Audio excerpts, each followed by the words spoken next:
السلام علیکم سامعین، 29 جمادی الاولیٰ کی تاریخ شروع ہو چکی ہے، 23 دسمبر ہے۔ خبر کا عنوان ہے فلمی ایکٹرز جنت زبیر نے عمرہ کیا۔ جنت زبیر نے آج سوشل میڈیا پر اپنی کچھ تصویریں اپلوڈ کی ہیں اور ان میں عمرے کی تصویر بھی ہے اور لکھا ہے جمعہ مبارک، ہم نے اپنا پہلا عمرہ پورا کر لیا ہے۔ عمرے میں ان کے ساتھ ان کے بھائی ایان بھی ہیں۔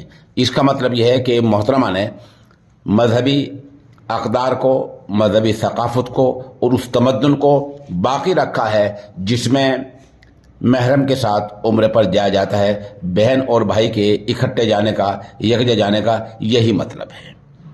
محترمہ نے اس معاملے سے گریز کیا ہے جس کے تحت گروپ میں خواتین کو اجازت دی گئی ہے، اکیلی جا سکتی ہے، یہ ہو سکتا ہے، وہ ہو سکتا ہے، کیوں جو اسلام مذہب کی سمجھ رکھتا ہے، عقل رکھتا ہے، شدھ بودھ رکھتا ہے، وہ کبھی بھی ان باتوں پر عمل نہیں کرے گا جن کو سرکار کہا کرتی ہے۔ اس لیے محترمہ جنت زبیر اپنے بھائی ایان کے ساتھ عمرے پر گئی ہیں۔ آپ دعا کریں کہ اللہ تعالیٰ ان کی زندگی میں مزید سدھار لائے۔ موقع کی چند تصاویر پیش